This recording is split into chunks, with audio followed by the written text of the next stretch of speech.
40 asylum seekers on the Bibby Stockholm, as we said, are converting to Christianity.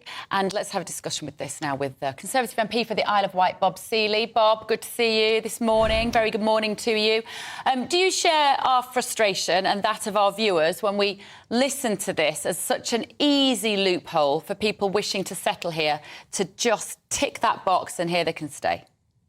Hi, morning, Bev. Morning, Andrew, and morning to your listeners and viewers. Yes, I do share your concerns. You're being a little unfair on Rishi. We've actually got the deal with Albania, and the Italians are following our example, not the other way around. And as a result, illegal migration from Albania has been dramatically reduced. And before I answer your question, we have reduced illegal migration to 36%, needs to go down much more, but in most other European countries, it's going up by over 50%. So there is a downward trend here, there's an upward trend everywhere else. So, now that's, but let's come back. OK, but just, Bob, you're talking about the returns agreement with Albania. I agree with you, that has been a success, and you're right, your government does not get enough credit for that. But in terms of what Italy is doing, they are funding, at reasonable cost, 2 processing centres in Albania, so that people wanting to come to Italy get processed there, and they either get sent home or they are allowed to go to Italy and stay there. That is their Rwanda. Why aren't we doing that with Albania? Because we've already got a really good deal, but it's a good question. I'll ask the Home Secretary when I next see him. I suspect it's because we don't need to do that with Albania now, because we've got a returns policy already, and having a centre there is not necessarily what we need. That's my gut instinct, because we've already got the deal, but I'll check it. When it comes to the question about all these sort of surprise Christians on the Bibby Stockholm, look, I mean, I'd like to think it's real and should be respected, but frankly, I think the sad reality is that the churches are complicit in the abuse of the asylum system. And we are hearing so often of stories of the way that the courts and, it's all over the Mail on Sunday, the BBC experts are rigging the asylum system in the interest very often of criminals and it's the British people. It's dire, and we are trying to get a grip with it, but it's becoming this multi-headed monster. We've seen the bishops kicking off in the House of Lords.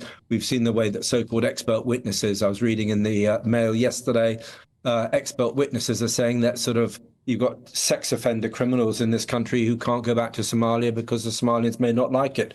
Really, Sherlock? That surprises me. So why do we have to have them in this country? It's bad, and we are trying to deal with it. The only thing I'd say is that any other party would make it would be even worse. We're trying to improve the situation. We're trying to bring down both illegal and legal migration, but the system, frankly, stinks, and we're trying to change it, and it's taking time.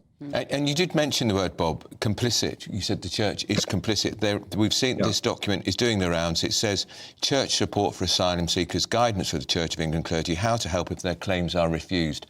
If their claims are refused, they've gone through the legal process, Bob. Why doesn't the church then pray for the asylum seeker? Unlucky, you're now being deported to another country. Instead, they connive in a system by which they can stay. You say you're going to be a Christian, young sir or young lady, and you can stay. That's not what the church should be doing. No, in 86% of the illegal migration, it is a young male, because 86% of them pay organised crime to come here, effectively. And then the system is not defensible, and we are trying to change it. The problem is you've had this system in place for years, and we are now trying to build, post-Brexit, we are trying to build a system where we control who comes into this country. Is it a struggle? Yes. Are we doing our best to fix it? Yes. And look, I listened to talking about the acid case, I listened to what Gillian said yesterday, and I think she was a little bit misquoted, but I can tell you the overwhelming majority of Conservative MPs think that absolutely illegal immigration is part of the problem here, not just you've got some random person throwing acid in somebody's face. You've got illegal immigrants coming here and committing crimes. This is really serious. And and it's absolutely part of the wider debate, and we're trying to deal with it. I would just say we have brought down illegal migration into this country 36%. Is that enough? No, we want to bring it down 100%. But let's face it, the Labour Party, their policy would be to give everyone asylum here. What are the barriers towards MPs talking about this issue, frankly, would you say, Bob?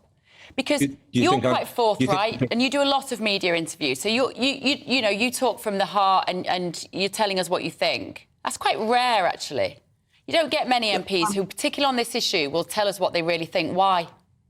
You won't. I'm not. I'm not sure I buy that. I think with the Labour Party, I think that's absolutely right. They avoid the issue like the plague because actually they don't have a problem with large scale migration, illegal or legal.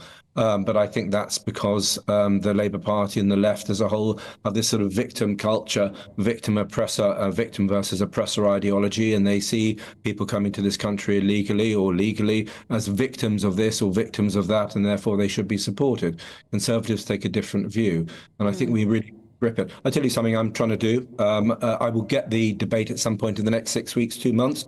I'm bringing in a private members bill. Parliament will need to vote to fix a limit on legal and asylum and work migration stats and figures. So Parliament, my plan is for Parliament to set a cap on migration into this country annually. And what that will mean is that every single member of Parliament will have to go back to his or her constituency and say, I voted for 100,000 cap or 50,000 or 250,000 or 1 million, whatever the number, Parliament has to own it and MPs have to explain it to their constituents. And only then, in my opinion, are we going to get honest talking about the asylum system, because it will force people to make a decision, and in a good way. I was a big fan of letting Hong Kong people in here, but it pushed up our asylum figures. I'm a fan of letting Ukrainians in, but it's pushing up our asylum figures. So we need to be explaining why we make these decisions to people. Do we really need to take in lots of fruit pickers for farming, or do we just need to automate a picking far more using AI, using the new machinery? So it will force us to actually think much harder about this issue. Can we ask you about the manhunt for Abdul Aziz? Obviously, it's a police operational issue here, but it is day 5 now. This is a very conspicuous figure with that very large facial injury. It is surprising, isn't it, that 5 days on, no sightings of him. I think the last sighting was Wednesday or Thursday morning. Are the police not getting to grips with this, in your view, Bob? I'm sure that the police are getting to grips, and I'm loath, since the Met is trying to change, is reforming, and actually most of the police officers, men and women that I come across, I have profound respect for and gratitude for the job they do. I'm not going to criticise the police here. The problem is the system, and the problem is the system that we've allowed to build up since membership of the European Union, where people could come here by rights, whether we wanted them in this country or needed them in this country, and we are still effectively trying to fix that system. I have no doubt that we are going to, because we're now sovereign, we are going to build a better system, better laws, better government for our country. For sure, it's taking longer than I would like, but we are moving in the right direction. We are trying to get to grips with our borders, and let's remember, if we were back in the European Union, we wouldn't be. So we need to be getting to grips with our border control, and we're doing that. And it's down. Illegal migration is down 36% year on year, when it's up in most other countries. Is that good enough?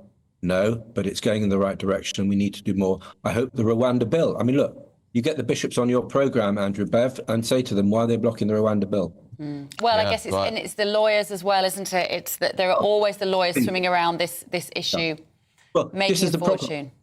We know that there's expert witnesses, because their expert witnesses are saying, oh, this person can't go back because they've raped teenagers, and it wouldn't be safe for them to go back home. So these people have to stay in our country. So you've got the lawyers arguing the cases. You've got sometimes judges with political opinions. You've got Labour politicians hiding behind the system. It is taking a long time to deconstruct. Yeah. Last quick question, Bob. When are we going to have an election in this country? I would love an election in May, to be honest, because I don't think the Labour Party has a clue what it believes in, what it stands for. And I think the last thing that they would want is an early election. I think we're probably going to get an election in November, because I think inflation will come down. There's good news on the economy. We've got the fastest growing economy since 2010. That's now official out of all the major European economies. So we're doing well. Exports are growing. So the economy's back on track. Wages are now rising faster than inflation. So there's an improvement in living standards. Energy costs are coming down. So I suppose Rishi will want to play a longer game. I'm happy to go whenever, because I think the Labour Party's clueless, doesn't know what it stands for. And on issues like this, I think they are simply, their instincts are absolutely the very, very opposite of those of the British people, and especially GB News viewers. OK.